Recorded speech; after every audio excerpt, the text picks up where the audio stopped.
નમસ્કાર મિત્રો, અમારી ચેનલમાં તમારું સ્વાગત છે। અમદાવાદમાં આવેલી ગુજરાત હાઈકોર્ટને બોમ્બથી ઉડાડી દેવાની ધમકી આપવામાં આવી છે। મળતા અહેવાલ પ્રમાણે આ ધમકી ઈમેલ દ્વારા આપવામાં આવી હોવાનું સામે આવ્યું છે। હાઈકોર્ટ રજિસ્ટર ઈમેલ આઈડી પર ઈમેલ આવ્યો હતો કે ઈમેલ મળ્યા બાદ જ ત્યારે મિત્રો હડકંપ મચ્યો હતો।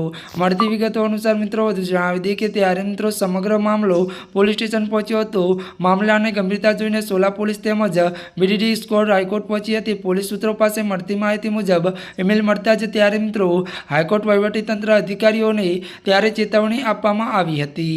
મળતી વિગતો અનુસાર મિત્રો વધુ આપને વાત કરવામાં આવે તો ત્યારે સમગ્ર બોમ્બ ત્યારે મિત્રો ડીપ સ્કોડ અને ડોઝ સ્કોડ તેમની ત્યારે સ્થળ પર પહોંચી ગઈ હતી અને હાઈકોર્ટે બિલ્ડિંગની અંદર જઈ આસપાસ સઘન સર્ચ ઓપરેશન શરૂ કરવામાં આવ્યું હતું। સાવચેતીના ભાગરૂપે પરિષદમાં પ્રવેશતા તમામ વોર્ડની ત્યારે તપાસ કરવામાં આવી હતી અને મિત્રો વધુ મળતી વિગતો વાત કરવામાં આવે તો મુલાકાતીઓ અવશેષ રૂપે પ્રતિબંધ કરવામાં આવ્યા હતા। તો મળતી વિગતો વધુ જણાવી દઈએ કે અમદાવાદ પોલીસ અને ગુજરાત એટીએસના વરિષ્ઠ અધિકારીઓ કામગીરીનું નિરીક્ષણ કરવા માટે ઘટના સ્થળે પહોંચ્યા હતા।